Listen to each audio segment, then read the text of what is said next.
And good Saturday morning, and welcome to the Saturday Morning Huddle. Kenny Rhoda along with Billy Beebe getting you ready to go through what transpired last night, Friday night, week 11 overall, week 1 of the high school football playoffs in Ohio. And Billy Beebe, Stark County, well represented last night, and a lot of teams moving on to the second round. We had some great games last night. Absolutely, we did. We had high hopes for our teams. I know we talked about it earlier in the week, you and I, Kenny, and I don't think they disappointed. A lot of guys moving on, big plays, big stats, great storylines in these round 1 playoff wins. You know, a lot of teams make it, but we saw the competition rises a little bit, even in round 1. Yeah, absolutely. We had a great game last night. Fairless hosting Orville. It was a rematch from earlier in the season, week 5, when Fairless hosted Orville and crushed them 42-14. And we thought going into yesterday's game that it was going to be a lot closer. And it was, to the point where Fairless was trailing at halftime 22-12. They had to rally. We'll find out what Ajay Sarbaugh told his team at halftime. Whatever it was, he needs to bottle it up and sell it on Amazon.com or on eBay or something like that, because whatever he told his kids, they responded 35-0. They outscored Orville, opened up a can of you-know-what last night in the second half, and they move on and win 47-12. Brody Pumneo's going to join Ajay Sarbaugh a little bit later on. How about Brody Pumneo's night? Have a night, kid. He throws a touchdown pass on a halfback option pass. He catches 2 touchdown passes, and he had a big interception in the second half when they were steamrolling Orville, and he ends up being our WHBC Player of the Week, round 1 of the playoffs. 5 catches, 75 yards in those 2 scores. He had the 23-yard touchdown pass, the interception on defense, and he's just an all-around player. And at the smaller schools, right, D5, you got to play both ways. And these kids love it, man. They love going both ways, and they can impact the game more that way. And they are loaded with athletes at Fairless. And Ajay Sarbaugh, I got to tell you, man, this guy, as far as play calling, he's fun to watch with his play calling. They have so many, tricks that they can roll out. Trick or treat, Halloween weekend. He rolled one out on that halfback option pass. And congratulations to Ajay Sarbaugh, 31st career win at Fairless, and that ties the all-time school record. Most wins in a career at Fairless, 31 wins. And you know what? He's doing a heck of a job building that program, and he's such a great guy, too. You love it when good things happen to good people, and I believe he's tied with Ron Rankin and Don Wilson right now. So one more win, and he will own the school record for career victories at Fairless. So happy for Fairless that they got the win. And how about this? Another big moment for them last night, Billy Beebe. Their first ever home playoff victory in school history. Think about that. Let that marinate a little bit, right? We talk about McKinley all the time. We talk about Massillon and all the great schools in Stark County. And Fairless, like I said, he's trying to build a winning culture there. AJ and the Falcons, they get their first ever playoff victory at home. So congratulations to the Falcons. And we're going to talk with him at about 10:15 coming up here in a little bit. How about your game last night? Yeah, so Lake, a big advantage there. Just get one of our guests here set, Kenny. But one of those situations where they don't know Dublin Scioto. It's a tough situation where they've kind of felt like, hey, this might be a Federal League team, but we haven't seen them before. So, right. They get them. Hot start for Lake. They go at 14-0. They miss an extra point, so 13-0, excuse me. We had some technical difficulties, so I was figuring things out. I come back. It's 13-7. They're headed into halftime, and Scioto's about driving. We'll talk with Coach DeGeorge about a defensive stop they end up getting. But, it was close really for 3 quarters. I say Lake played a great first quarter and a fourth quarter, and that's what got them the win. That in between is what had that one close. So they end up pulling it off late, 33-17. Again, you saw 2 different teams, and I'm interested to talk to Coach DeGeorge about that. First quarter and fourth quarter, you saw the Lake of 9-1 and the Lake that won the Federal League and all that. Second and third quarter, I don't know what that was. And we'll have to ask Coach DeGeorge what happened there, what they need to fix. And again, you talk about halftime speeches. I think every coach we talked to today, I think we're going to ask them, what did you say at halftime? Because everybody was in a different situation. And I know our next guest was definitely having to craft something good for his halftime speech. Yeah, no question about it. We'll get to all the scores from last night here in a little bit. You can see them scrolling across the bottom, the results from last night. But let's bring in our first guest, or I should say guests, here on the Saturday morning huddle from the Jackson Polar Bears. First-year head coach Jay Rohr, outstanding senior running back Jason Davide. First of all, congratulations to both you gentlemen. And Coach Rohr, let's start with you. A tough loss the previous week. And I'm always curious to see how a team who loses in week 10 and still makes the playoffs, how they respond in week 11. And your kids responded very well, jumping out to an early 21-7 lead. So take me through the week of practice, how your kids got over the tough loss to Hoover and performed early on. Yeah, I think the biggest thing is the message to the team, and it still is, all the records are thrown out the window when you get to week 11. You want to do well throughout the course of the season to give yourself a chance to get to the postseason. You certainly want to win your league if you're in a league. But I think there's truth to that. And I use the analogy with like March Madness. Anybody can beat anybody at any given time. And that's what the postseason's about. It's 0-0 records. And, our kids, they're battle tested. They don't, like you said, they go from one week to the next week. They grind it out. They practice hard. They take coaching, and ultimately, they want to win, and they do. They fight, and again, we're blessed that we came out with a victory last night. Coach, you were one of the Federal League teams not playing a opponent. What was that like? Again, we look at it and we were able to get some film. You have to share the film with one another, but we just look at it. It doesn't matter. It's who's next. And that's been kind of our thing. It's the next opponent. We don't ever look ahead. We don't look behind. We just focus on the opponent that's at stake. And like I said, our kids do a great job buying into the game plan. That they take the coaching throughout the course of a week. And again, we're blessed to come up with a victory last night. They were a good opponent. Jason, I want to pick your brain about the loss to Hoover and bouncing back. And you're a senior, so this could have been your last game. So the motivation of that, how much does that factor in, as well as wanting to get that bad taste of Hoover out of your mouth? Yeah, all the seniors just wanted to come back with the win at home because it was the last time we're ever going to play here. So we just wanted to give it our best and just see what we could do. And what was the atmosphere like for the playoff game, Jason? What we always hear about how it's different, right? The atmosphere, the speed of the game, everything when the playoffs roll around. How big of a difference was it from regular season to postseason? Yeah, well, the energy was built a lot more during practice. We had really good week of practice, and it kind of led us to play good in the game.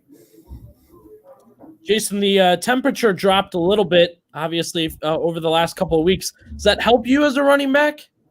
Yeah, I go cutoff. I've worn a cutoff every game since sophomore year, so I'm not changing it.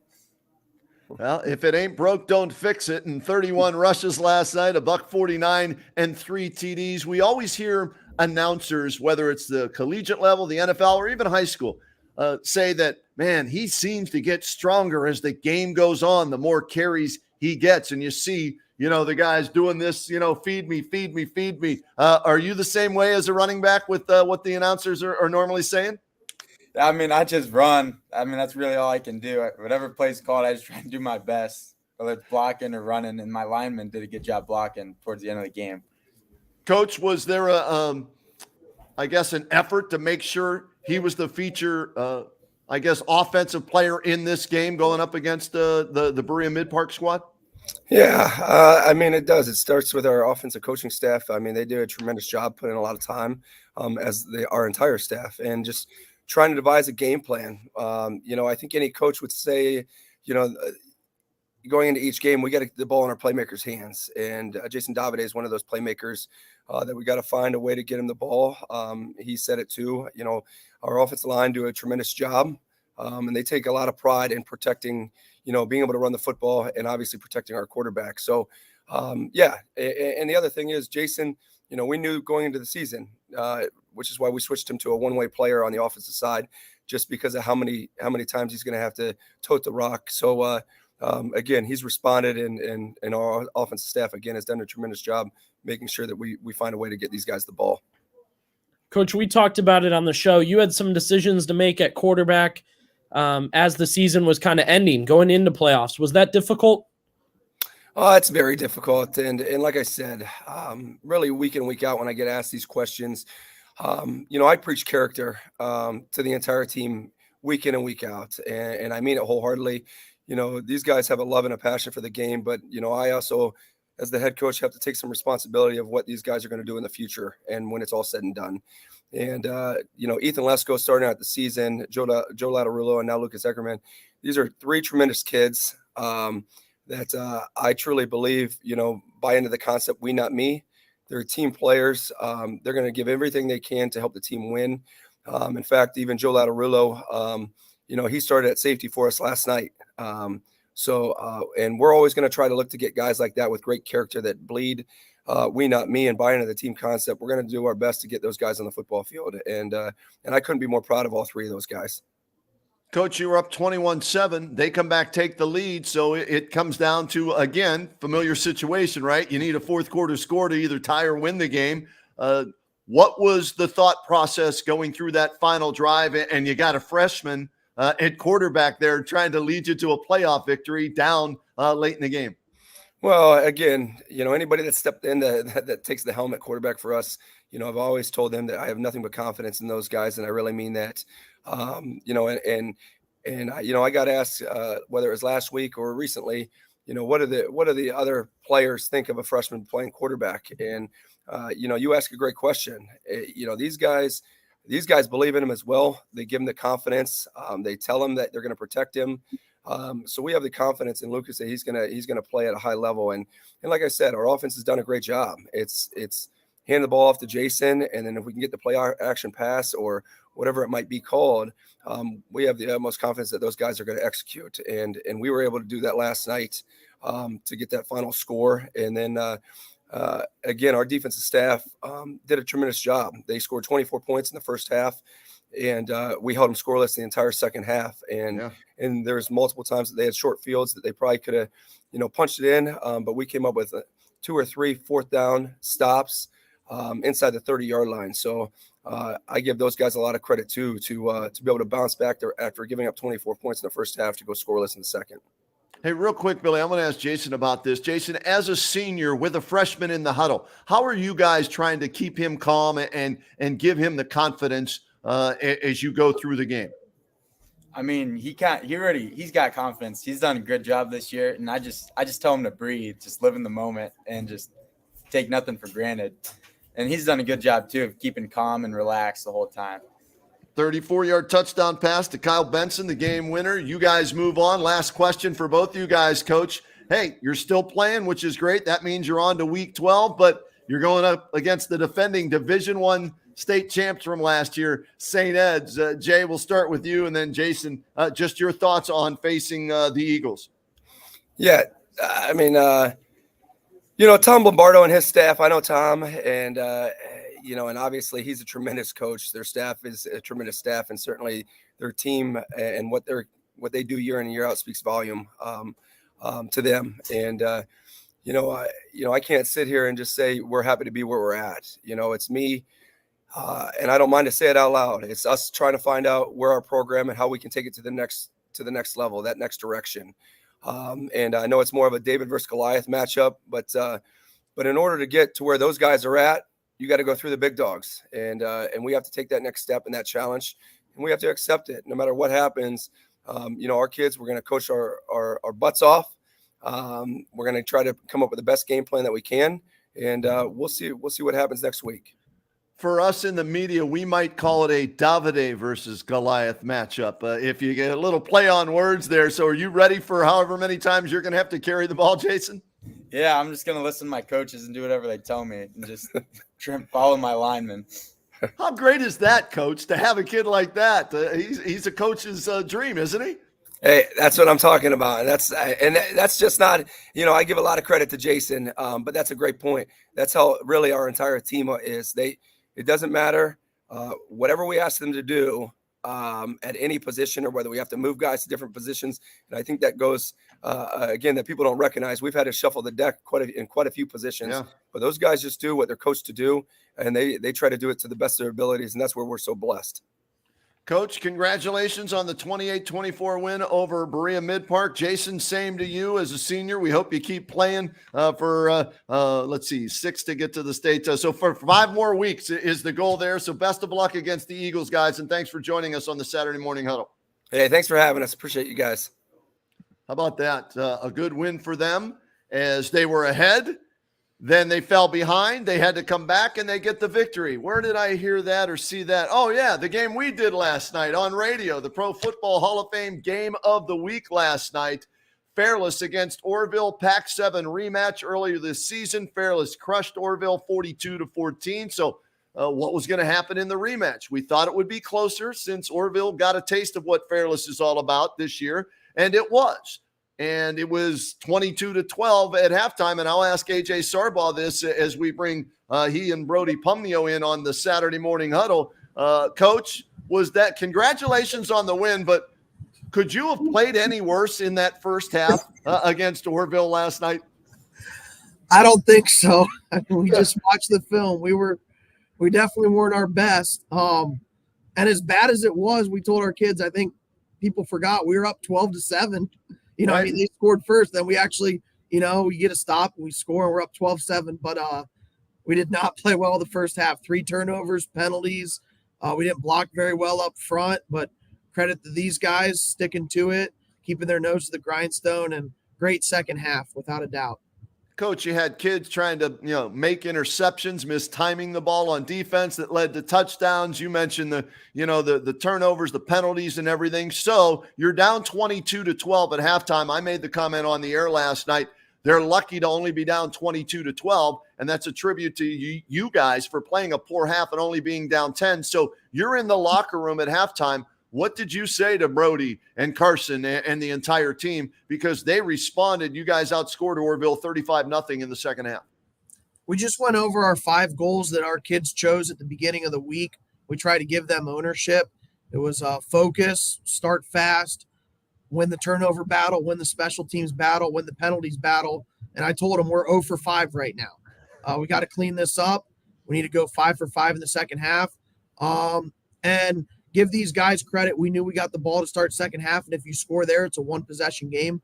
Anything can happen, but I think those past playoff games that we've been in with Poland and St. Joe's and playing Canton South and Northwest, our senior leadership and the ownership by the junior and seniors took over, and there wasn't any panic at halftime. Like, hey, we're in a bad spot, but we can dig ourselves out of this. It starts with 1 score, and then if it's 1 possession, anything can happen. So everybody was really calm at halftime.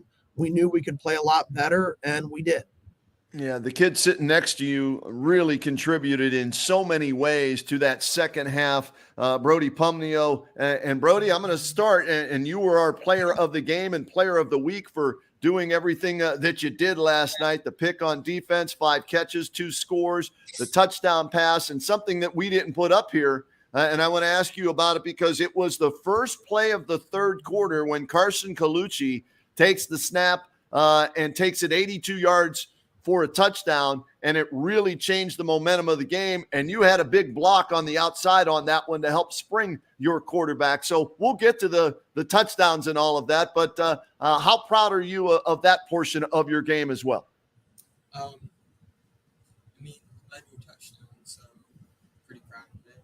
I always try to focus on trying to do as much as I can, no matter the play, no matter what's supposed to happen. So if it's my job to block, I'm going to try and block as well as I can. Yeah, and Coach, you got called for some penalties from your receivers, right or wrong from that officiating crew last night. We'll leave that, to the masses to judge. But how important is it in the offense that you run that your receivers not only catch the ball and, like Brody, throw the ball, but they block as well? It's huge. I mean, you've covered us a couple times now, Kenny, but Peter Kelly's got over 800 yards rushing. Carson's at 500. We run jet with Brody. And those guys are selfless. And we get into a lot of formations where you saw last night, Luke and Brody and Andy Gill are in 3-point stances trying to get different looks. So we ask them to be a complete football player. They're not just catching passes. And I think Coach Butcher does a really good job pushing these guys to block. It's important in practice during the week. And you've seen we had big runs and big plays, not just because of the line, but because these receivers take that personally, that they want to block and do their 111th every play, not just on pass plays. Good, Billy. I know you got something you want to throw at Coach. Yeah, Coach, I know we talked with different players about it, but that temperature drops, it gets colder. I mean, what's the feeling as you guys kind of come out? I mean, it was pretty exciting last night. We had a whiteout, and we tried to get Fairless, Ohio going. We passed out towels. Kenny got a towel. I think everyone in the media did, but they were swinging them. You can ask Brody, but it was a pretty cool environment last night. It didn't feel cold on the field. I mean, I was dressed warm, but didn't feel too cold. How about for you, Brody? Nope, the adrenaline kicked in and didn't really feel the weather too much. Brody, if you can, lean a little closer to the computer so we can hear you. I want to find out from you, what do you enjoy more? Throwing a touchdown pass, catching a touchdown pass, or making an interception, because you did all three last night in the game? Oh, I enjoy it all the same. Any way to help the team, it's all a great feeling. Halftime speech from Coach. Was he as calm as he said he was, or was he a little riled up? Yeah, he was actually really calm. We were all just in the locker room trying to figure out like what's happening, and he came in and he didn't freak out on us. And the seniors, we kind of took hold of the team and talked about what we had to do the second half. All right, we're going to have some fun right now with both you guys, so you can both chime in whenever you want on this. We've got highlights from last night's game. The first one we're going to show you guys is the 34-yard touchdown pass to Brody. So, Coach, how about you? You tell me what the play call is here. We'll run it a couple of times, and then you take us through it after Coach is done, Brody, all right? So we go red slide, 856 pass. So we're going to motion our H-back tight end, and then we pull our guard and tackle. So we want it to look like we're running our 56 counter, and Brody is on what we call a post corner. And then we have Landon Seal in the flat in case they take away Brody. Brody had one-on-one coverage. You can see their safeties over the hash, and Brody sells the post, gets back outside for the corner, and Carson makes a great read, great route, great throw. What's it like in the huddle for you, Brody, knowing this play's coming and there's a chance you're going to score? Oh, I love when this play is called. This is one of my favorite routes. And when I seen that they were press man with the safety all the way on the other side of the field, I knew it was going to be a big play. Yeah, huge play for you guys. You get a touchdown there. That was in the first half. Now we're going to flip the script and go defense with you, Brody, and I'll ask you to go first on this one as you watch your interception on this play. Take us through it. So we switched more to zone in the second half, and all week we were working on like the quarterback being able to scramble and locking up on the other wide receivers. And the last second, I seen the quarterback sort of like cock the ball back and getting ready to throw, so I just broke up on the ball in front of the receiver. Coach, what are you thinking on the sideline here? I think it was like 3rd and 8, so I was just hoping we get off the field. Honestly, I thought if we got the ball back, it's one. We're down 3 points right now, and you could feel the momentum changing. So I really thought if we got the lead in the second half, we'd be in really good shape. And right here with Brody's pick, we're in 4-down territory. So on the headset, we're just talking, do we want to take a shot right now, or do you just want to pound this thing and get our score? Yeah, this comes after the Colucci 82-yard touchdown run. And one more time, run that, Billy. We got to give some love to the guys up front, right? Coach putting the pressure on, making this kid run for his life? Yeah, Joe Sparn, Jackson Stutz, Logan Beresford, they were outstanding last night, putting pressure on their quarterback. He was running around all night long.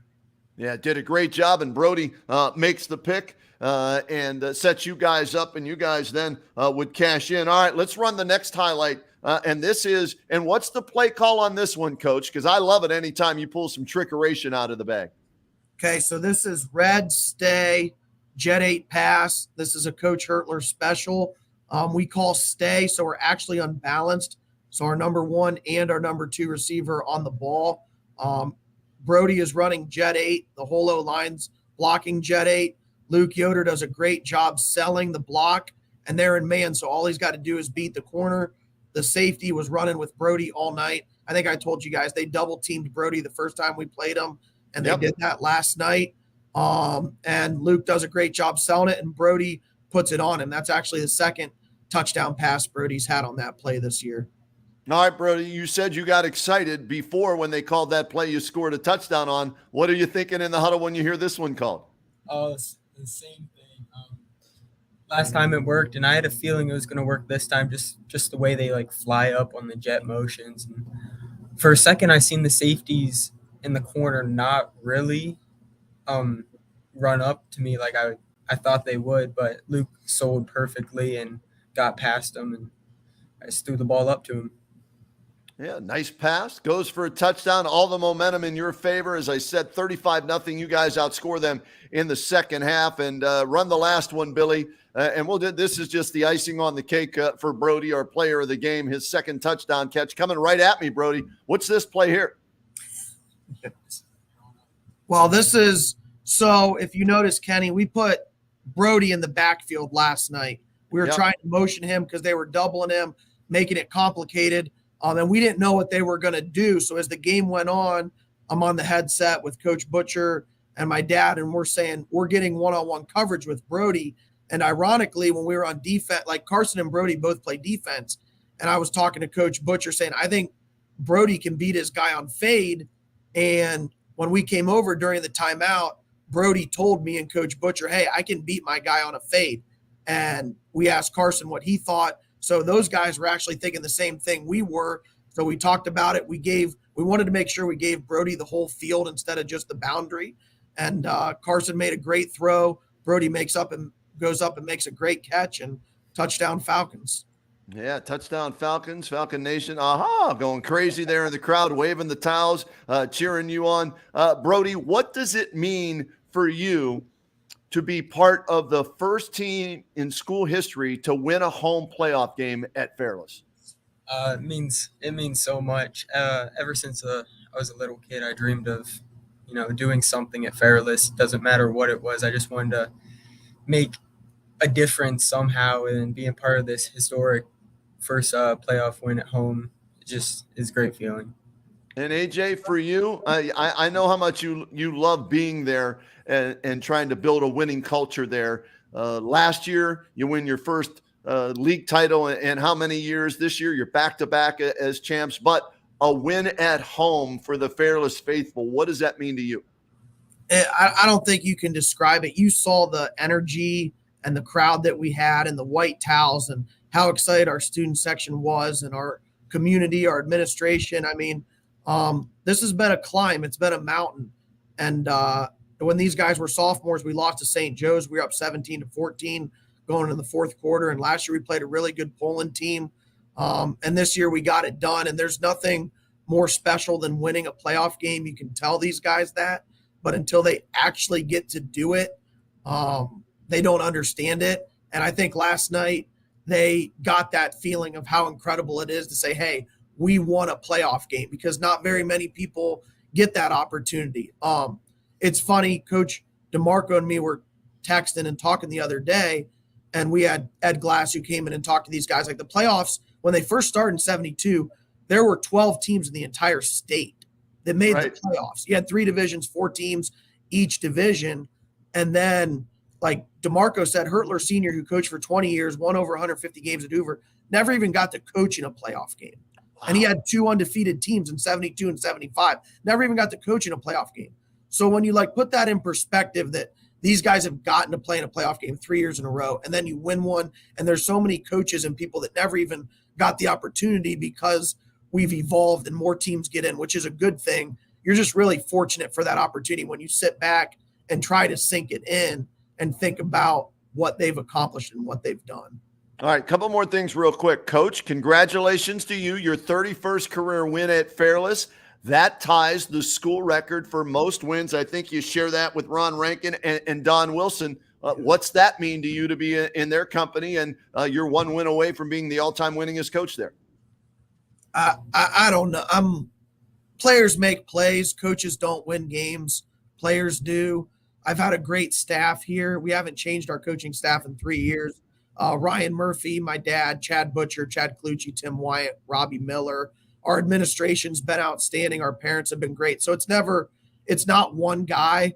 And I think it just shows that we've turned Fairless around and we've won 3 years in a row and we've had really good kids. And Ron Rankin is an absolute legend in Stark County. Ross Rankin runs the East-West game. He came and talked to our kids at the beginning of the year. His dad's stickers on the back of our helmet. I don't know if you caught that. He just passed away, but we've got RR. And I was really fortunate.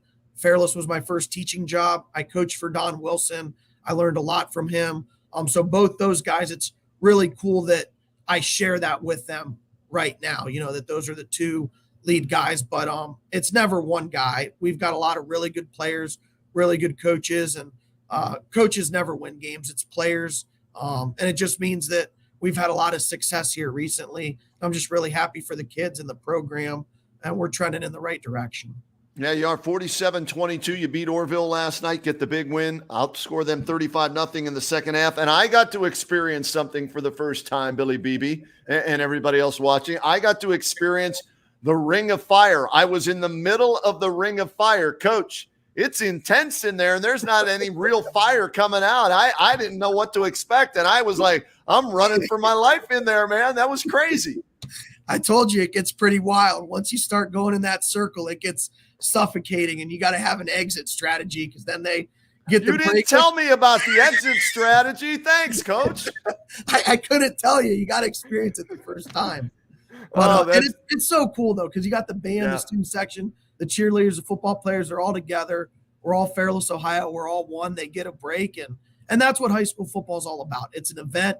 It brings everybody together, and it's something really cool that we get to do and that our community loves. The next time you're on the Kenny and JT show, I will sing Ring of Fire for you. I'm not doing it here today. It's too early in the morning for me, Coach. So on the radio, I'll sing it for you. And real quick, both you guys, congratulations on this playoff win, but I know you guys don't want it to end there. Lake County Perry, that's the next matchup for you guys in Division 5, Region 17. We got about a minute left here, Coach. What can you tell us about your next opponent? I know they're really well coached. I got to coach with their head coach in the North-South game. They've been really successful for 10, 20 years now. Good quarterback, good running back, and they're going to play good football. So we'll dive into film today and tomorrow, but we're just excited that we're playing week 12. We get to play in November. We're practicing Monday, and we said the orange basketballs for Brody and Carson, and all of our other guys can stay in the closet for a few more weeks. Yeah, no doubt. And before we get off, Billy, got to give some love. Landon Seal with a pick six in the game to end the scoring for you guys. We have to mention Carson Colucci, combined 380 yards, 4 touchdowns, 2 passes, 2 rushes. Luke Yoder, 6 catches, $114 and a touchdown, a team effort in the second half. Congratulations to both you guys. Good luck next week, Coach, and we'll talk again soon. And keep doing what you're doing, Brody, all right? Thank you. Thanks for having us on. We appreciate it. The Fairless Falcons, flying high after that win last night over the Orville Red Riders. So great to hear from both of those guys, Billy. And we're going to go. You've been asking about the cold weather and everything, right, Billy, with some of the coaches and that. So let's bring in our next guest from Ortho United, formerly Spectrum Orthopedics. Now it's Ortho United Spectrum Omni. Let's bring in orthopedic surgeon Dr. Ajay Seth, who joins us on a regular basis here on the Saturday Morning Huddle. First of all, Doc, congratulations on combining the forces there. That would be like combining the Bengals and the Browns. Well, not the Browns. That's a bad example. The Bengals and who won the Super Bowl last year? Yeah, the 2 giants together in Stark County to provide the care that you guys do. How excited are you about that, first of all? Yeah, I think it gets more and more excited as time goes on. It's been a big news thing, and it's great because I think you take two phenomenal orthopedic groups and bring them together, which again, like we had talked about, is you're trying to keep everybody local. We don't want people going up north. We think that you have the best talent down here in Stark County. And it's just like football here. We think we have the best football in the state in Stark County. You want to keep everything local, and that's why this has worked out. I think it's going to work out great. We start January 1st, but I think it's going to work out really, really well, not only for all of us in orthopedics and the two groups, but for the community, for staff. I mean, I think we're going to end up having close to 300 staff to help us out. Wow. It's going to be a very big corporation, I think, and I think it's only going to get better and better from here on out. Yeah, exciting. A big, great team all coming together like football teams do. So let's go to that. Billy's been asking all these coaches and these players about cold weather and how it affects, the coaches, the players on Friday nights now with the temperature drop. Coach, you and I were talking about this. You wanted to weigh in on giving some advice about the cold weather. What would that advice be? Yeah, so that's an interesting point because the first session we had, we talked all about heat, and now, man, time has gone quicker. Already talking about the cold. So there's a couple things that I think you have to think about when it comes to cold weather. The first thing is that the way your body works is you have to get blood flow to your muscles. So you get blood flow to your muscles, which brings the oxygen, causes them to contract, hence gives you that speed, the force you need. Whenever it gets cold out, your body, it's called thermoregulation. It's just a fancy name of saying that your body is smart enough to adapt to the weather elements, okay? So when you go out and it's cold, you would think that your blood flow should go to your hands and your feet. It's the farthest away from the body to keep them warm. And it's the exact opposite. When it gets cold, all of your blood flow stays at the center core. Why? Because you want to get to your brain and your heart and your lungs and everything. So you take away most of the blood vessels. You're taking away your blood from the extremities. So your hands, your feet, your arms. And it's a survival thing, So your brain doesn't adapt that, I'm playing sports. Let's just pump some more blood into the muscles because we need them. Your body doesn't do it. Your body is more made for survival than it is for sports. So what happens is, as it gets cold, you're not able to contract those muscles as well as you could in the heat. So a lot of times what I notice is everybody warms up. You go out and you warm up, which is great. And then you go sit in the locker room and you wait. Well, that's the exact opposite of what you're trying to do. You're trying to keep your blood flow to your muscles going. And so what they've shown in studies is that, let's say you do the warm up, you have to do everything you can to keep that muscle temperature up and not come down, because as you're on the sidelines, it comes down and it's hard to kick it back in. So for me, it's almost like I'd said before, it's like a practice where you're constantly going. We had talked about before, people practice for 2 hours straight. They don't give you 30 minutes to go sit. It's the same thing should be in a game. You got to keep these guys going, because as you keep using your muscles, it's going to keep them warm. So if you come in, at halftime, you do what you need to. You have to keep that locker room as hot as you can. You got to keep, heat on your muscles. You could do whatever you want to keep that muscle from, losing its temperature. Doc, I think we talked about the weather a little bit, and that changed from this time of year to now. Same with injuries. How have injuries that have kind of been treated all year long, how different is it now, both over time and with the weather change? Yeah, so it's interesting. Most of the injuries that I see usually come at the beginning of the season. I don't see as many as it gets in the cold weather. I think two reasons. One, you are already getting adapted to the season. But two, I think a lot of it is that in the physicality, you're not really necessarily playing at your 100% efficient when it's 10 degrees outside. It's almost impossible. So you're not having the same kind of ability to, cut. You're not having the same ability to change directions and motions like you did when it's hot, where you get a lot of those ACL or the ligament or the ankle sprains. So I think the injuries actually go down.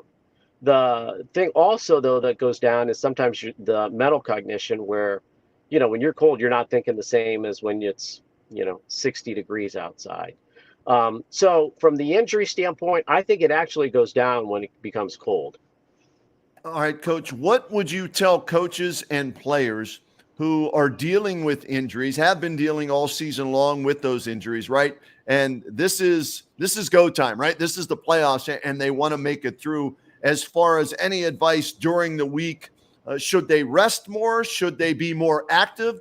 Does it depend on the injury? What advice would you give them to keep them as close to 100% or 80%, 90% as they can be? Yeah, so for me at this point, it's kind of the reverse, especially game days where you're not using ice like you did before. You're kind of switching where you want to keep your body moving.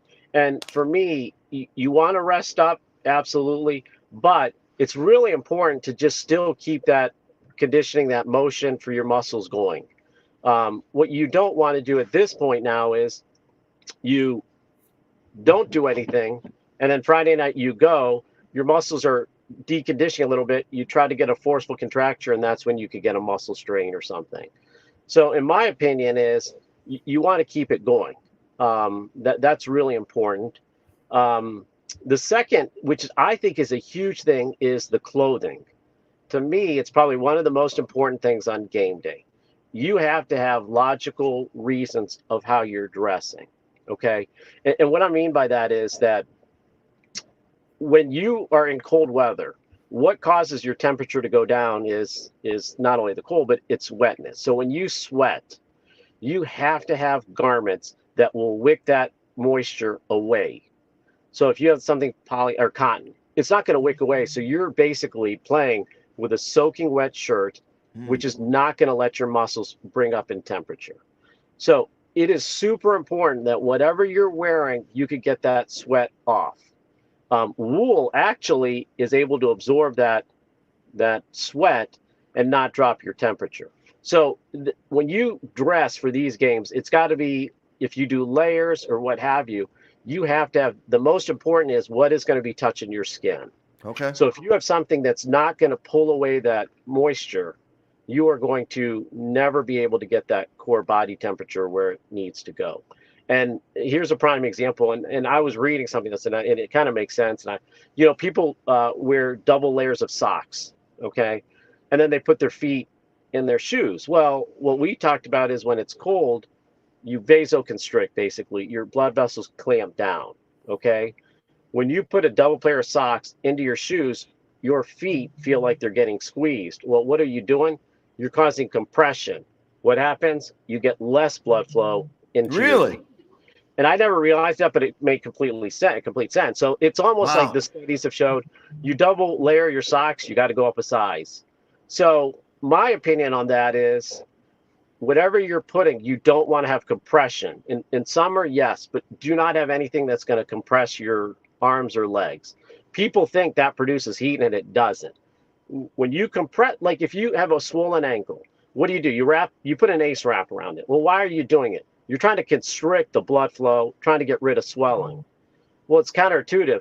If your body has already taken away the blood flow and you put something constrictive, it's counterbalanced, counterintuitive. So what you need to do is a couple things. One, make sure you get the right layers on the kids. Number two, make sure there's nothing constrictive. Here's my opinion. A lot of times you'd see people going in warm-ups without equipment or anything on. If you're going to do warm-ups and you're going to bring them back in, have them change their clothes, have them do whatever on their if it's underarm or whatever. Make sure they're not going out in that first quarter with stuff that's already soaking wet, because it right off the bat you're going to have a problem. Great stuff, Doc. And those are things that you really don't think about. And this time of the year, we're getting into the cold weather and everything like that. So coaches out there, pay attention. He knows of what he speaks. He is a doctor. He doesn't just play one on the radio or on the Saturday morning huddle. He's an actual orthopedic surgeon and studies this stuff. So, Doc, great information as always. Thanks for dropping that knowledge on everybody. Absolutely. Look forward to seeing you on the sideline somewhere. Yeah, sounds great, Doc. Have a great weekend. Go Bucks. Go Bucks. Talk to you later, guys. Thanks. You got it. Dr. Ajay Seth, board-certified orthopedic surgeon, now with what is going to be called Ortho United, with Spectrum and Omni joining forces. So are you happy now, Billy, with all the weather questions you've been asking? What did you learn? I'm gonna quiz you right now. What did you learn from Dr. Ajay Seth right there? From Dr. Seth, I learned you got to make sure your body is able to bring the temperature back up. So, that Under Armour, those whatever they're wearing, make sure that it's dry when you come out for the start of the game and the second half. And on a player note, I think I learned they don't care much about the cold. They're ready to rock. They're ready to go. I know Davide said he's going cut off. Right. Sarbaugh didn't notice. I know he wears long sleeve and a vest, so he kind of bundles up a little bit compared to layers like me. Some people. Yeah, see, you're up in the booth, so you're a little bit warmer. When I'm on the side, let's see, last night, what did I do I went one pair of socks, but they're Dickies thermal socks. So that's what I had on there. Didn't bring the long johns out yet, okay? So those are still, folded up in the drawer. Let's see, had the T-shirt, and I have a nice like a wool Ohio State sweater that I wear as my main piece, and then I put a jacket and a hood over top of that. So, I was probably 3 layers on top, but 1 layer down below. So keeping that, like he said, the core warm, because where's the heart that pumps the blood to send it, right? You got to keep the core warm, and it sends it out everywhere else. So, but now I need to know that I need moisture wicking underneath everything. So I don't, my body doesn't feel the coldness from the dampness and the wetness. Yeah, no doubt. And I think, we're kind of seeing that temperature drop. I was open booth last night at Lake, so I could feel it a little bit, certainly not as much as you down there, but the players seem to like it. The coaches seem to like it. And it's like Jason Davide said, the adrenaline's there, not only in warm-ups, but the start of the game, the kickoff, I think halftime, they come back out. I think it's tough. Dr. Seth always talks about you want to stay moving and you want to keep going and you don't want to rest. But, you go to the locker room. I always think when he says that, I'm like, you go to the locker room, I don't think you have really much choice but to warm up, which kind of stinks. I know at Mount Union, they used to go out like 2 hours before the game with just the football pants on. I was in Wisconsin once, and the players went out in -4 degree weather, just the football pants, because they wanted to get ready to go. They wanted to feel it, and they stayed outside the locker room at halftime because they didn't want to get used to the warm. Interesting. Yeah, everybody's different. I'm sure there'll be more studies on this coming out. So we'll have to pay attention to it as that information becomes available. Hey, we're looking at the scores on the bottom of the page there, the scroll, right? So while we're waiting for our next guest, Brian Baum, let's take a look at some of these games as we have bits of information. Let's see, where did I put? I have so many things. Here we go. All right. So as we're waiting on Coach Baum with some information, McKinley, a good win for McKinley last night. We see in Division I, Region 1, they beat Glen Oak for a second time this season, 40-22, a little bit closer than the first time they played. It was 40-7, right, Billy? But 40-22, they led 28-0 in the third quarter. Did McKinley. Sincere McNeil, who hurt his ankle in, what was it, the kickoff, the opening kickoff at Massillon last week, did not play at all. Nino Hill, who's also a little bit dinged, only played in the first half last night. Keaton Rohde had a big game for McKinley last night. The quarterback, 18 of 27, 280 yards, 3 touchdowns, and an interception. He also carried it 9 times for 12 yards, scored on the ground. So he totaled 4 TDs in the game for McKinley last night. Keith Quincy had 3 catches for 49 yards and 2 touchdowns and an interception on defense. So he kind of filled in for Sincere McNeil. Trayson Foster with 3 catches, 74 yards, a touchdown. Trayton Mackey was the feature back last night, 13 carries, 60 yards, and a score for McKinley. As we mentioned, Nino Hill, only the first half, minimal carries, 6 for 19 yards, no scores. Maurice Hill had a punt return for a touchdown. Jamar Johnson with the 3 scores for Glen Oak in their losses. Their season comes to an end. And McKinley now at Mentor on Friday is their next matchup. So we'll see what Coach Hall can do. Last year they won 2 playoff games after losing to Massillon. We're hoping they win at least 2 playoff games this year and move on. And we'll see who they get after Mentor if they're lucky enough to get the win. Were you surprised at McKinley, or did you expect that over Glen Oak last night? Well, I expected a win. Keaton Rohde was actually the guy I kind of said to myself, I want to see how he responds. You talked about it. Nino Hill was banged up. Sincere McNeil leaves in that Massillon game, so they lean on Keaton Rohde, and he was under pressure all day. He had some underthrows. He had some overthrows, but he had some moments bringing him back. I thought that was a roller coaster game for him. You know, it was hot. It was kind of a weird situation. Obviously, it's tough to play at Massillon. So I said, all right, I want to see what he does this week. You read his stat line, Kenny. He was tremendous. It seems like they leaned on him and a new group of receivers a little bit to kind of get that one going. He was great. And then the benefit for McKinley, twice in a row, you get opponents you've already played.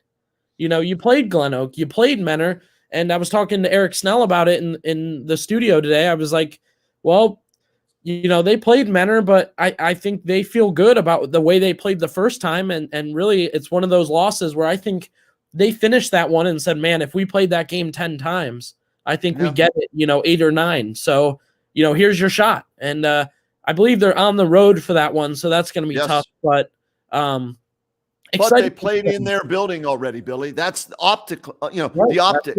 Your brain, you're not going to a strange stadium. Hey, we played here earlier this year. Okay, we know this stadium. Yeah, we outgained them, right? We had more first downs, I think, than them in that first game. So, that's gonna be an even matchup, and hopefully, Sincere McNeil and Nino Hill are back for McKinley. I think they're going to need both of those guys if they're going to knock off Mentor next week.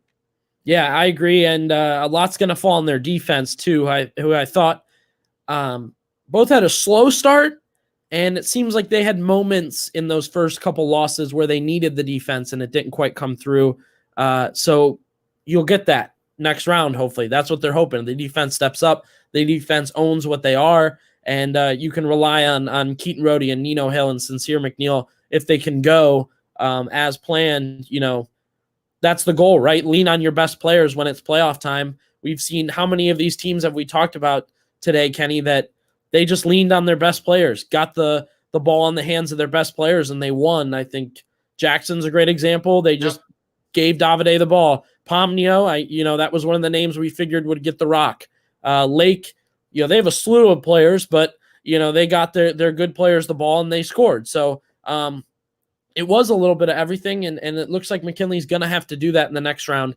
Get your best players the ball, and you might shock Mentor on the road and move on. And like I said, that's not a David Goliath. I really think that's about an even matchup, especially with one game under their belt this season. Massillon, how did they respond after beating McKinley last week? Well, they played Perry and crushed them 48-7. Nate Moore, congratulations to Nate Moore. We talked about Ajay Sarbaugh tying the school record for wins with 31, right? Well, Nate Moore just tied Paul Brown for the most wins at Massillon with 80 victories. So congratulations to Nate Moore, his 80th win. So if he wins next week against Canal Winchester and it's a home game, he will be the all-time winningest coach there at Massillon. And that's a hell of a history of coaches from Paul Brown to Earl Bruce all the way up now to Nate Moore. So congratulations to Nate. His team gets him a 48-7 win. Will Terrell Hartson, 14 carries, 111 yards, 3 touchdowns in the victory. Miles Lennox, 6 carries, 99 yards, and 2 scores. Ardell Banks, boy, this kid's that's a hell of a receiver to throw to, man. 6 grabs, $150, and 2 scores. Jalen Slaughter only threw it 9 times, completed 7 passes, 143 yards there. And they had I don't know if they lined him up because we didn't do the game at quarterback or used a little trickeration, but Braylon Tolles with a pass to Ardell Banks for a touchdown of 28 yards. And how about the defense last night for Massillon? They hold DeAndre Church, a 1,000-yard rusher in the wing T offense, 7 carries, 8 yards for DeAndre Church last night. So great job by their defense. They improved now to 9-1 on the season, and they've got a home game against Canal Winchester, and we expect them to win that. And if so, Nate will set the record there. Pretty impressive. Yeah, a lot going on at Massillon. They're record setting. They're playing well. I kind of noted the only way Perry had a chance in that one was if they could really throw him off with the wing T, wear him down with the wing T, control the clock. Massillon got up big early.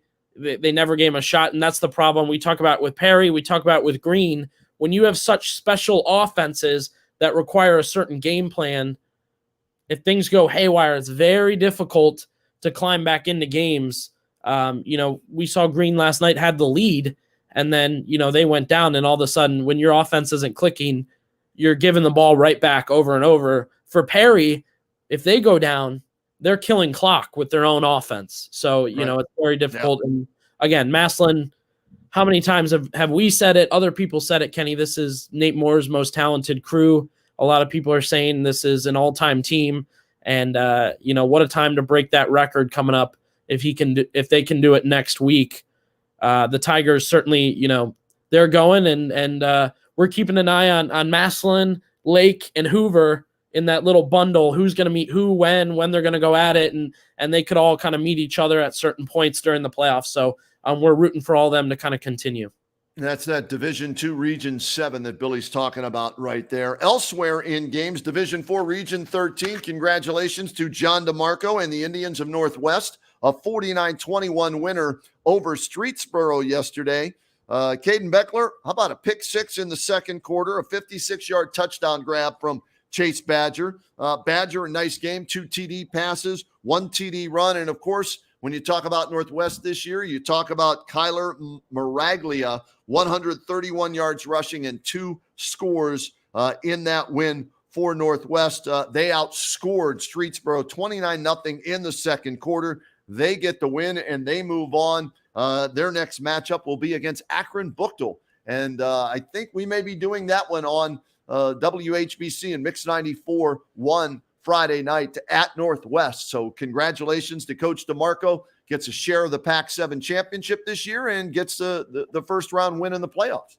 Yeah, and I'm familiar with Buchtel. I watched them play Hoover to start the season. That's a strong defensive line.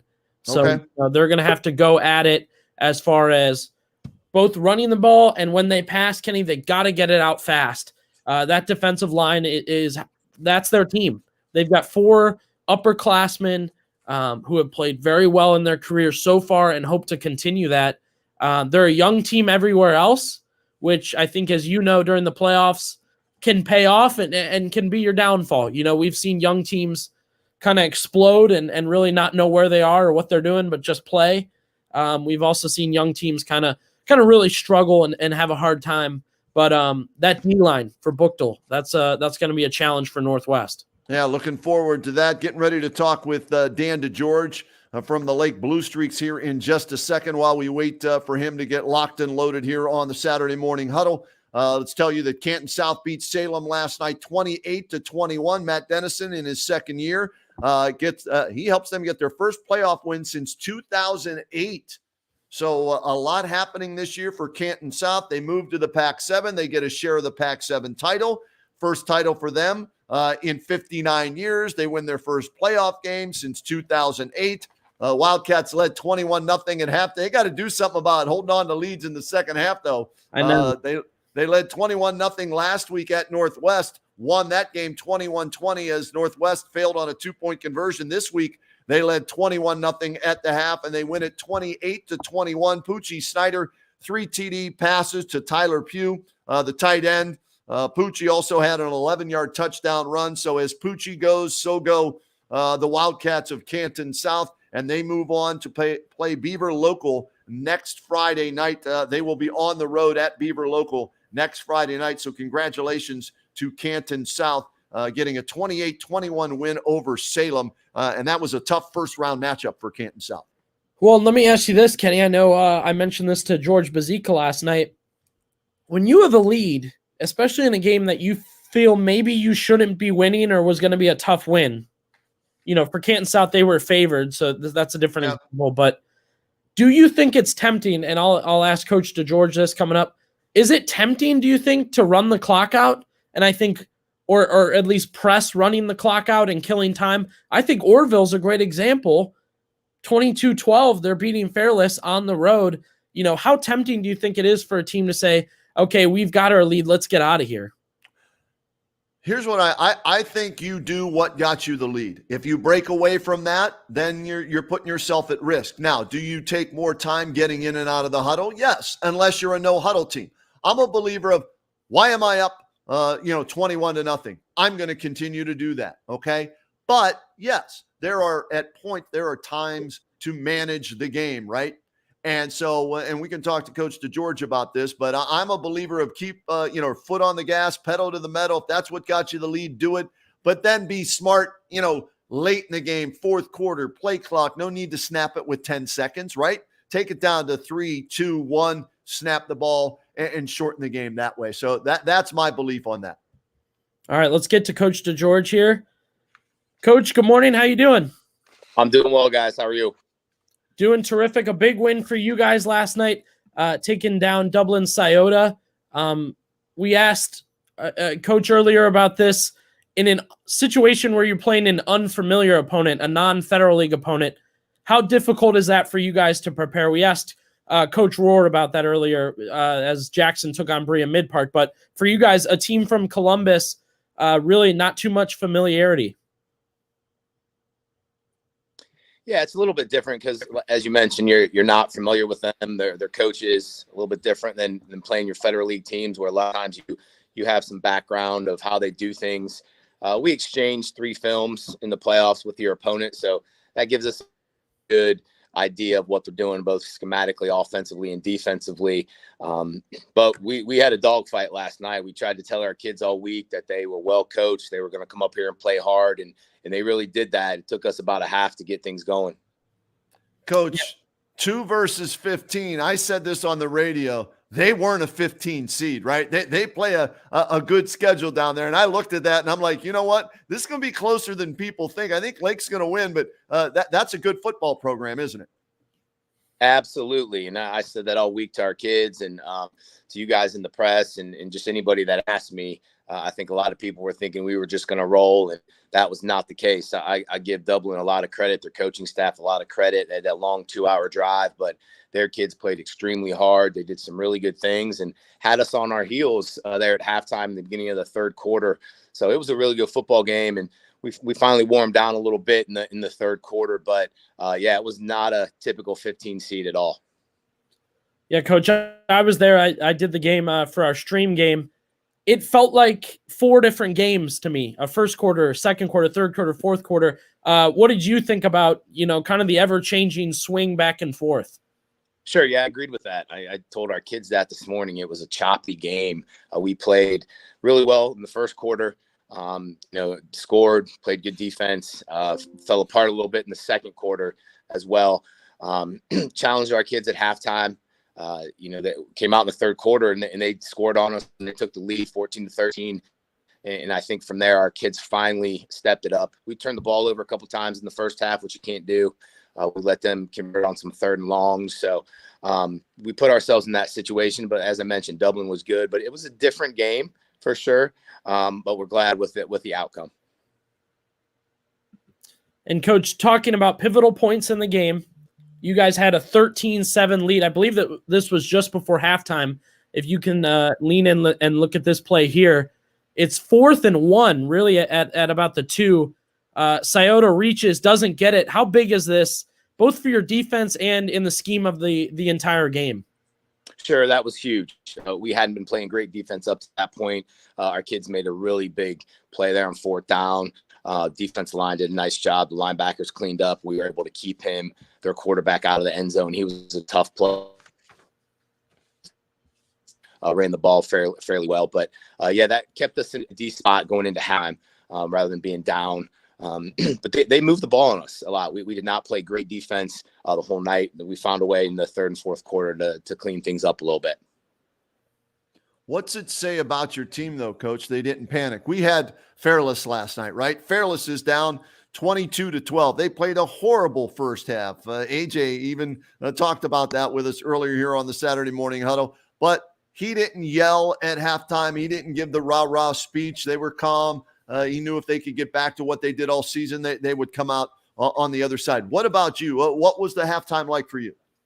Sure. Yeah, I was pretty calm as well at halftime, and we were up 13-7. It seemed like we were losing by 20 at halftime. How our kids were acting. So we reminded them that we didn't play well, but we were still winning. Right.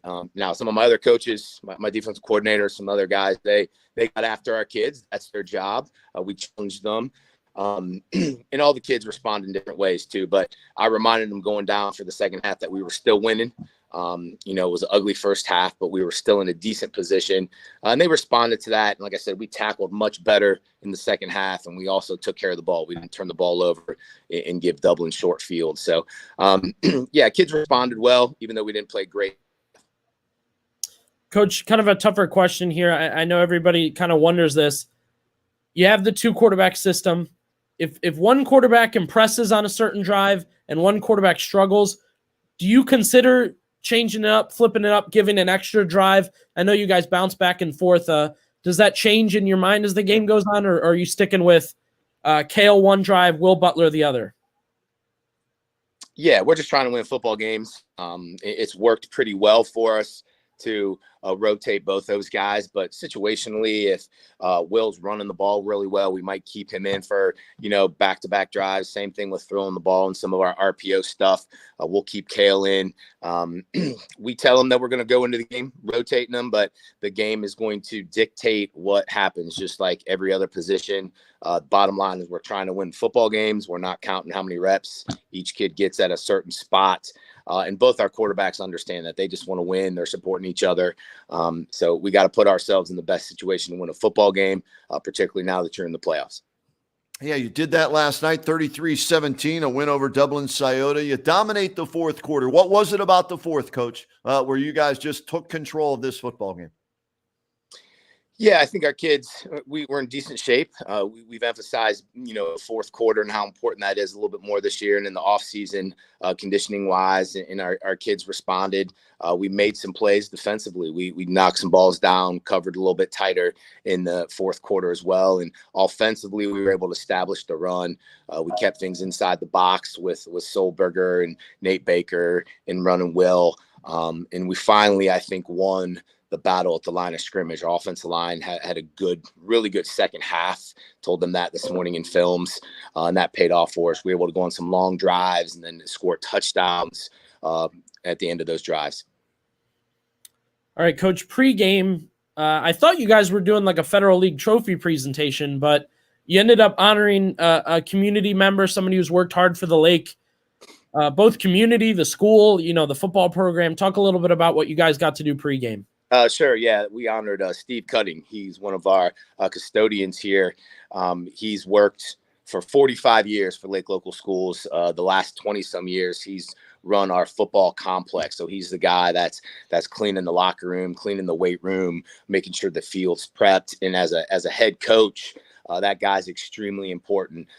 He's also just a class act, man. He bleeds blue. He's a blue streak, supports our kids, always there for us. One of those guys behind the scenes that some people don't see all that he does, but we talk about here. There's a handful of people around here that bleed blue and just love this place. And Steve Cutting's one of those. Our players love him, so we thought it was important to honor him. Well deserved. Yeah, nice job. Well done by you, and also by the team understanding the importance of everybody in a program. Their job as small as it might be, because it's not game related, it still means something throughout the program in building a winning culture, correct? Absolutely. That's at the end of the day, man, that's more important than anything else.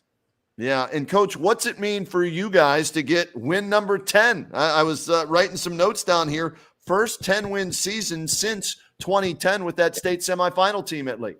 Yeah, no, it's awesome. It's exciting. We still get to play. We don't have to turn our equipment in, so we're jacked about that. Our kids are excited.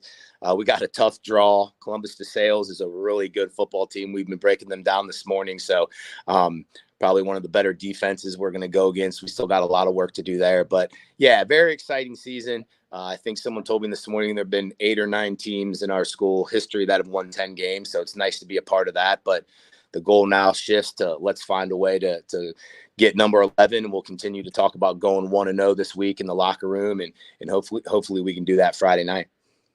What does the week look like for you guys, Coach? I think a lot of people want to know, does it change for playoffs? Is there more practice, less practice, rest? Sure, that's a great question. The season's so long; it's such a grind with 2-a-days and all summer long. And we try to stay as normal as possible. Monday's a big intro review day. We share with them the scouting report and what Columbus sales is going to look like offensively, defensively, special teams wise. We go out and we'll do some walk through stuff and review and fix some of our mistakes from last Friday night. Tuesday and Wednesday are really more contact days, offense and defensive structured, where we really get after it, cover all 3 phases. And then Thursday, we come back with a sort of walk through review, make sure we cover all the situations, also hit the weight room in there and watch a lot of film. So we got a lot of guys banged up. So we talked about, do you back off? Do you not? But we're going to continue to do what's worked for us so far. And hopefully that will be a good plan. Matt Solberger with a big night for you last night, 26 carries, 129 on the ground and a touchdown. The thing I love about your team, Coach, and I said this when we did, the game a couple of weeks ago, or I'm like you, I don't know what week it is, but we did your game, is that it's as well-rounded of a team as there is in Stark County. Each week, somebody else can be the bell cow, the go-to guy. And we've heard so much about Will and Kale all year, but now in this game, the biggest game of the year, Matt comes up and provides you with what you needed. Sure. Matthew's been a mainstay for us at tailback. I mean, he's the only guy we really played there all year. Does a nice job, did a really good job last night. And it was okay last night for us to get 4 or 5 yard runs at a time. We were winning the line of scrimmage. You got to be able to run the football in the playoffs. And You're right. We do have a handful of guys we can go to. Last week, we threw the ball around a little bit to Dylan Snyder. The other guy last night had a big night for us with Nate Baker, caught a touchdown, rushed for a touchdown. So when you have some options, it's obviously very nice. And we do this year. Coach, real quick, Kenny and I were just discussing this before you jumped on. And I know you had kind of a different situation in your game, but as a coach in a big game like this, you grab a 1 or 2 score lead, even early. Is there a temptation or a mindset to say, all right, let's kill the clock and get out of here? Or do you try and stick with what you have? Yeah, I mean, you're playing week 11 in the playoffs. The goal is to win the football game. A lot of people will talk about surviving and advancing, and that's what you have to do. So we talked a little bit about that last night with our quarterbacks. Just be aware of the situation. We have a lead. We don't need to snap the ball with 20 seconds left on the play clock. Work it down a little bit. At the same time, it's still a football game, and you got to try to get first downs. You want to be aggressive and score. It was 3rd and 8. We were up by 12, and we took a shot deep to Baker on a post, and it worked out for us. So it's definitely something you have to balance because you want to be smart. You want to use your time wisely, but you also don't want to have that affect how aggressive you are in your normal offensive play calling. Hey, Coach, it's been a fun season so far. Federal League champs, 10-win season. Keep it going. Don't let it stop. We want to cover you for at least 5 more weeks, I think. Hey, absolutely. That's the game plan. Appreciate you guys. All right, thanks so much, Dan DeGeorge, head coach there at Lake. First 10-win season since 2010 for them, Billy.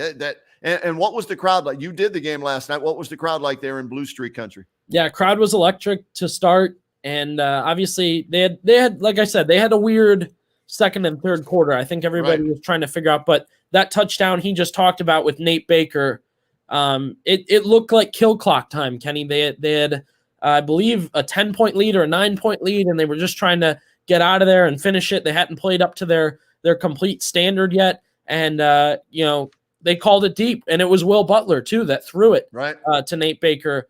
And you talked about Matt Solberger. All their usual playmakers were there last night, offense and defense. Dylan Snyder had a good game, a couple nice catches. Cale Jarvis, Will Butler, and their line continues to impress on both sides of the ball. They give their quarterbacks all day. They create room to run, and they created a ton of pressure. I showed you that goal line stop. It was a 13-7 game headed for halftime. So if Scioto takes that lead, that's an ugly look at halftime, and that's not what they did, and they kept it. Can you run that again? I want to take a look at that again, because I was amazed that he didn't get in on that, and then we'll check in with Jeff Lindesmith from Central. Watch this.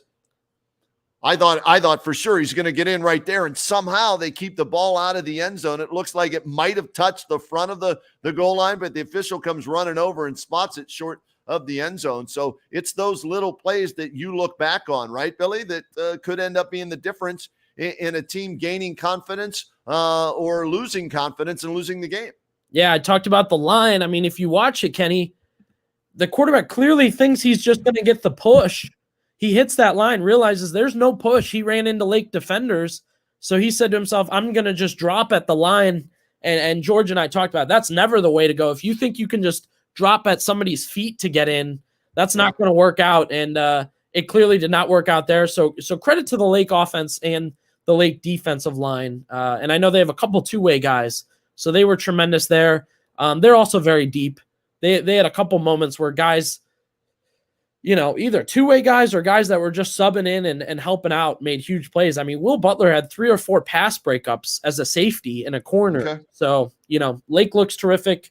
And like I said, 2 tough quarters, but 2 really good quarters. If they can just make that 4 Lake Street quarters, they'll do it. They're going to need to against Columbus DeSales. They can't play 2 out of 4 quarters and win that game, even though it's at home. All right, let's move along here to another victor last night. Central Catholic, a home game against Mineral Ridge that I know absolutely nothing about. And I don't need to know anything more than Central beat them last night, 35-7. Jeff Lindesmith, head coach of the Crusaders, joining us here on the Saturday Morning Huddle. Coach, congratulations on the win last night. You've got to be feeling pretty good about a convincing 35-7 victory. Yeah, it was nice. A team that came in, Mineral Ridge, pretty good sized team that wanted to power the football a little bit at us, and have relatively some young defensive tackles, and we were a little bit concerned. We did put some things in. I thought we played a very, very good defensive game. Had a nice red zone stop right before the half. That was gave us a little bit momentum, but we got the ball back. I think kind of put got us going a little bit. We got the ball back with about a minute to go. Drove them 90 yards, hit a big pass to Jack Hopkins, and didn't sit on a 14-7 lead. Took one at 21-7 at halftime, and really played well. I think they rushed probably 46 times for the game and averaged just under 3 yards a carry. Wow. So we played some defense. Yeah, Coach, you guys had the long week, too, getting ready for this one. Your last game on a Thursday. How'd you enjoy the couple extra days? Oh, boy, it was really nice. You know what? I think our kids, and we try to, we always talk about the journey. You get 10 weeks in. We did take a couple days off with our kids got off their legs after Thursday night's game at Aquinas. Friday, they just watched film and rehabbed a little bit. I gave them Saturday and Sunday off. I actually took my wife out to dinner Saturday, but we worked. Holy cow. Carla got to go out to dinner with you? There you go. That was really nice. And you know what? It was a nice day. We worked all day Sunday. We had a little bit on them on Saturday, but got to recharge the battery a little bit. And our coaching staff spends so much time here. They do such a great job that it was kind of nice to give them a Saturday off, and they can do whatever they want to do. And they weren't allowed to call me or see me. We just get a little break because we spent a lot of time together. I need to do that more often with the guy that I work with. Not call me. I don't want to see him. I don't want to talk to him for a week, 2 weeks. That'd be kind of nice, Coach. That will never happen. It's never happened in my lifetime. He's always got to have a call. He's got to tell you a joke. He's got to be in some type of your business. You know that. Yeah, absolutely. JT, absolutely. What was the key offensively last night? Because I look at, and of course, Jack is the straw that stirs the drink for you guys, but you, like other teams, also – Anderson last week, 230 yards, 5 touchdowns. You have a number of guys that can really make plays for you. Conley, Hopkins, Boron, all those guys. But Jack's the focal point there. So what was I guess, don't give me the entire game plan going in, but with him going into this contest, because he put up big numbers again last night. Yeah, well, Mineral Ridge, they challenged us a little bit. It was really the first pressure 3-3 stack team that we played. We've prepared a little bit against some stack, and we thought that the Jackson would play a little bit more stack against us and pressure us. A 3-3 front that they come from all different angles, and we do a lot of motions. We do a lot of different things like that we try to figure out and dictate what their defense is going to do and then counter what they are going to do. But I thought in the beginning of the game last night, our offense was rushing a little bit, trying to get into the game and get moving to light the scoreboard up. We were playing a little bit fast, and their pressures a little bit surprised us, and they did some different things off of that stack that we were kind of prepared for, but not quite as fast, not quite as big. We had to settle down a little bit. We thought the key to our game, we were going to look at some more of our counter plays and some of our reads off of that. Last week at Aquinas, we ran Alex on some counters. This time we ran Jack a little bit more on some counters that once we could figure out exactly what they were going to do and slow down a little bit, we started executing a lot better. Yeah, Talkington, Billy, finishes with 271 total offensive yards, 3 touchdowns, 1 in the air, 2 on the ground, and they get the big win. And special teams, though, Coach, right? Special teams matter in big games like this, and you guys came up huge yesterday in the third quarter. Yeah, it's something really we talk about every year. And I told these guys before the game, just a little bit experience in the playoffs on how special teams is such a big role in momentum, and really it's such a big role in sometimes just putting the game away. And it was funny, we get a stop, and Danny Boron punts one 66 yards from about the 3-yard line, changes the field for us. Wow. And then we get the ball back and score. A big momentum change. They did come down and have a really nice catch in a corner of the end zone against us and scored. And they kicked off, and Marconi runs it back 90 yards. So once they got momentum, we took it right back from them. Something we work on continually. And I just know how important it is. A botch punt, a shanked punt, a big return changes momentum, changes teams' outlook, especially in high school. And that's something we focused on a lot. Coach, we've talked about it a couple times on this show and in general. These are 16-year-old, 17-year-old kids. You never know how they're going to respond in the moment. How did your guys look getting ready for the playoffs and in the moment last night? Yeah, I thought our preparation was good. I didn't have a real good feeling in the locker room. I could just tell they were a little bit antsy. Some of these guys played last year at Mogador. Most of the guys didn't play the year before in the playoffs, but I just think they were a little bit antsy, wanted to go, and really weren't themselves. Like I said, they were kind of sped up a little bit. I think they were trying to get things done before. Slow down, do the fundamental things, do the little things, and everything will work out. And it was kind of an experience for us, probably about a quarter and a half last night. But our defense kept us in the game, and that's always important. And our defense was solid till our offense settled down, and we got some big throws. We threw the ball to Alex Anderson a little bit more than we ran him last night. I think he ended up with almost like 50, 60 yards in the air, some of the things. And so I think overall it was fine. I think that the experience was good. And we've prepared pretty well the last 6-7 weeks. These kids go out and practice, and they work hard. And we just got to be careful. Sometimes they don't work too hard and wear themselves out. But that's a nice problem to have. Coach, you mentioned special teams, and I go back to when you won the state title. Mills field goal right before the half, right? Gives you that big lead in Columbus, and you guys go on and win the state championship. And I posted that video yesterday, Murphy to T. Roop, and I'm looking at it right now, 2,500 views, people reflecting back on that when Central won the state championship back there. But it all started with special teams in the state title game, didn't it? Yeah, you're exactly right. And that was big. And I think it just gave our kids so much confidence against Coldwater that night. Just in the locker room at halftime up 3-0. And Ken, you get what, like $1 a view from that? Coach, I wish I got $1 a view. And you know what? If that were the case, I'd be shooting video at your games all the time because we get so many views from Crusader Nation out there. That was probably just everybody at Harmon's and all the Roops that again. But yeah, you're right. But special teams are huge. The playoffs. And they're huge all year long, but I just know how it switches momentum, gives certain teams confidence, gives things that you want, and really we got that last night. That was big for us. You mentioned Mogador. You played them last year in the playoffs, correct? Yeah. Refresh my memory. What was the outcome of that, and how might that help you, regardless of what the outcome was last year for this year's team? Yeah, it was 21-14, and we did not play very well. We went up there and played. No excuses. They're a really good, well-coached football team. They have a tight end. They play him at fullback. They play him at receiver. He's going to OU. He's about 6'7", probably about 265 as a player. And to be honest, I have not watched them much, but I told our kids in the locker room that, there was a lot of things that we learned from last year. But when the team sends you home for the winter, and as a coaching staff and sometimes some of these players, I don't know how many times I've watched that game. I don't know how many times when they send you home, sometimes you don't get the opportunity to come back and play that team ever again. And we have that opportunity. We met this morning, worked out this morning, and some of the kids reminded each other of those long winter workouts we had. And we did, and a lot of times let's do one more rep for Mogador. And they didn't, that's always kind of been in their mind a little bit because they sent them home. And, you send the seniors home, a lot of them never get a chance to play football again.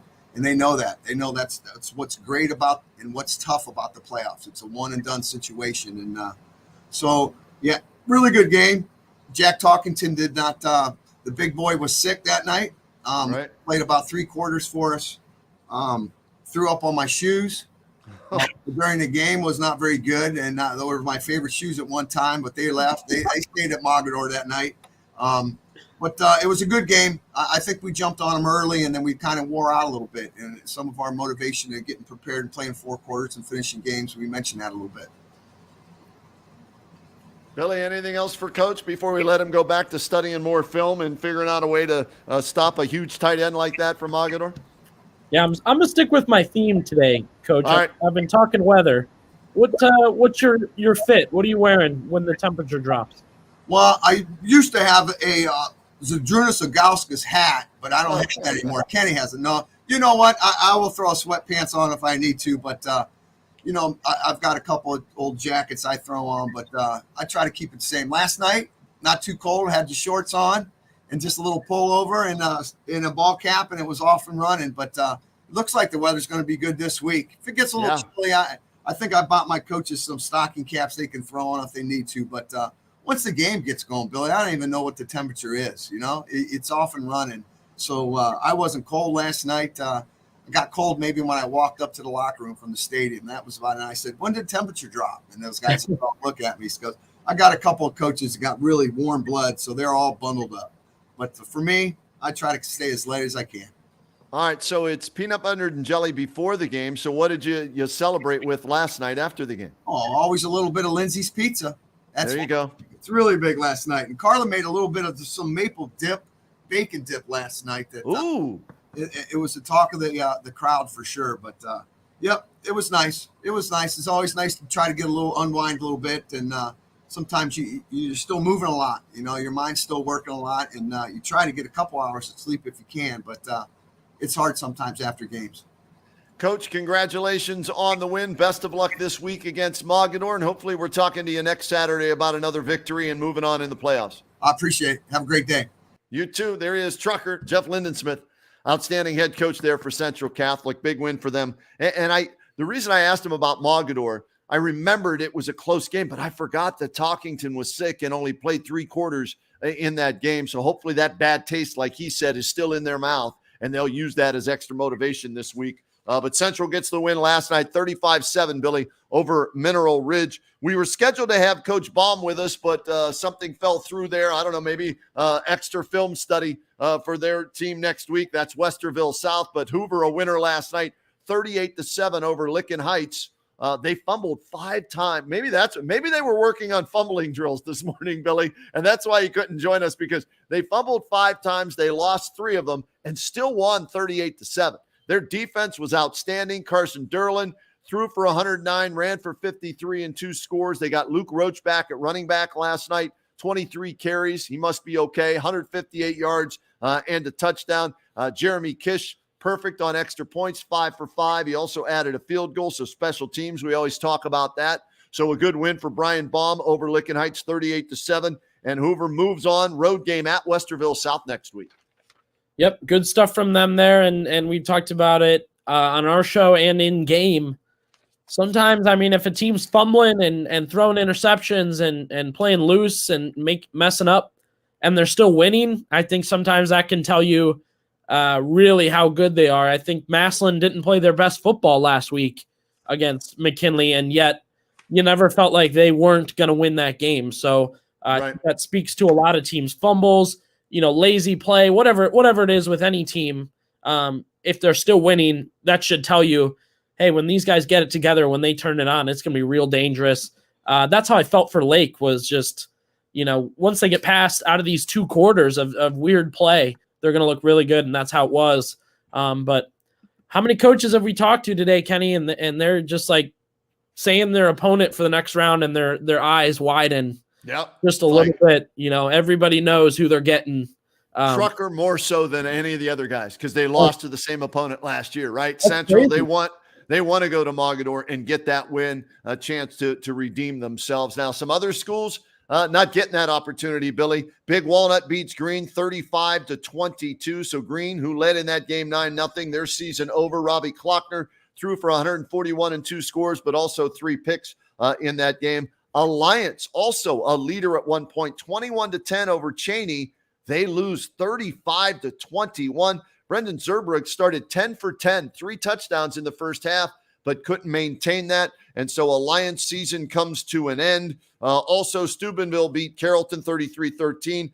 Dawson Bryant 67-43 winner over Melbourne. So I think we've run through all the teams who won, who lost, that have ties or close ties surrounding Stark County. And so next week, Billy, we've got the games, scrolling on the bottom. And these are the matchups that are still left with teams in Stark County or, like I said, surrounding schools with Stark County. Jackson is at St. Ed's, McKinley at Mentor. Those are your D1 games. So both Federal League teams on the road next week. Division 2, Region 7. Massillon hosting Canal Winchester. Columbus DeSales at Lake. Those are the 1 and 2 seeds, Massillon and Lake. So they get a home game. Hoover's got to go on the road at Westerville South.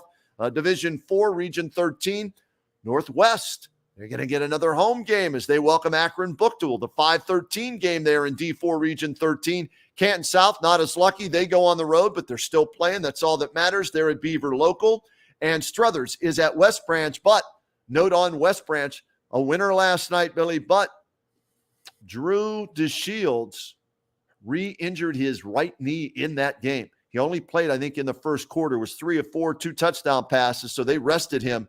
And he was hurt against Alliance and played through it. So that's something to keep an eye on with the number 1 seed West Branch, as they're now 10-1. They play next week against Struthers. Division 5, Region 17. Fairless moves on to take on Perry in Lake County. Fairless 9-2. Perry in Lake County 9-2. That's your D5 Region 17 game. And we just heard from Trucker Lindesmith, Division 6, Region 21, number 7 seed Canton Central Catholic at number 2 Mogadore, 7-4 Central. Mogadore undefeated on the year, Billy, 9-0. A lot of great games there, and a lot of great games coming up. We're wishing all Stark County teams well, whether they're traveling, bringing somebody in. We know a couple teams are better than the draw that they have, so they're going to have to deal with that early. You look at Fairless; they take those 2 losses. Now they get the tough draw, and we got a surprise guest here. There we go. Yeah. We're about to say goodbye, Coach, but I think we're going to fit you in. All right, let me ask you, Coach, was it are you late joining us today because you were working on fumbling drills this morning? Even though you won 38-7, you put the ball on the turf a little bit too many times, I'm sure, for your liking last night. Yeah, we fumbled more last night than we have all season put together, and that's something obviously we want to address. It's concentration. It's just staying fundamentally sound. We got to keep working on that. And, we had a meeting just now that we were stressing some things like that. So I do apologize for running late. That's all right. Hey, you got more important things to take care of, Coach. You're still playing, so that's all that matters. Congratulations on the win. Forget the fumbles now. Let's talk about it. 38-7, dominating defense by your squad last night. Carried it, through all those fumbles. Yeah, defense really did a nice effort. They took the game plan, got after it. And you tie that in with the offense. They're moving the ball. We just put the ball on the turf too often there, and left points on the board. And you want to put teams away, especially in the playoffs. Every opportunity you give the other team is going to hurt you, and we got to make sure that we're better off in the second round here for that. Coach, did you think that was situational, or do you think that was kind of the fact that it was such a big game? I mean, what do you think happened there? No, I just things happen, and like I said, it was different people. Wasn't one person, and like I said, it's unusual circumstances for us because that's not something we usually do. And when I kept watching that, I talked to the running backs coach, obviously the OCs, like, hey guys, we got to make sure we're continuing to focus on handling the ball. Yeah, Carson Derlin, though, comes through for you, Coach. Throws for a $109, 53 on the ground, 2 touchdowns. Comes up big for you, as did Luke Roach. Get him back. Must be nice getting your starting running back in time for the playoffs. A $158 on the ground and a touchdown. How important were those 2 guys last night to get that offense finally going? Those guys are veteran guys. They have a lot of starts between them, a lot of yards between them. And, the offense that we run, it's important to have all those guys out there. And, Cooper Wessel did a heck of a job last week. And, he was put in a tough spot. He got some carries last night, played safety as well. So we appreciate that. But, getting Luke Roach back here and getting healthier all the way around, I think it helps our football team. Coach, what happens next as far as your opponent? What are you guys looking at for your next game? And certainly, what is a tough region for you guys? Yeah, I think Westerville South's a really good football team, very good athleticism. So we got to go out there. We got to play our football. We have to handle the trip well. And that's one of the things also in that meeting. We have to get down there and make sure that we're ready to play as soon as we get off that bus. And earlier in the year, we took a longer trip. We didn't handle it well. We played well in the first half, but didn't finish the game. And we got to play 4 quarters of football. So those are things we're addressing this week. How important are learning experiences like that, though, at this time of the year, Coach? Yeah, you lost. Mansfield, I think, is what you're talking about, right? Yes. You make the trip down there to that stadium, and it's a unique situation, and you come away a loser, but you made the trip. So this isn't going to be as foreign to you guys. So how important is that mentally for these 16, 17, 18-year-old kids? It's very important. They've done it before. Even if things don't go, at least you've done it before. Now you know what to build on. Now you know what to expect. And, I expect us to make a better showing. Yeah, great stuff, Coach. We're wishing you well on your next game and keeping up with great play and representing Stark County and North Canton well. Thank you very much. Thanks for having me on. Thanks for coming on, Coach. We appreciate you getting in after your meetings like that. See, priorities, man. He's got it right. We're not a priority for him. I get that. God bless him, man. Carry high and tight, tuck the football, keep it away from the focus. I love it. I love when a coach does that, man. He's doing a great job there. Federal League champs last year. How many guys did he lose this year defensively? He's playing sophomores everywhere on defense, and they come out in back-to-back games, put up 7 points defensively. That's it. That's all they allowed to Jackson and Licking Heights like that. So great job by Coach Baum getting his team ready defensively to pick up the offense, and that's what you need. Some nights your offense is going to carry the game. Some nights your defense is going to carry the game. And last night, the defense carried them till they got it going.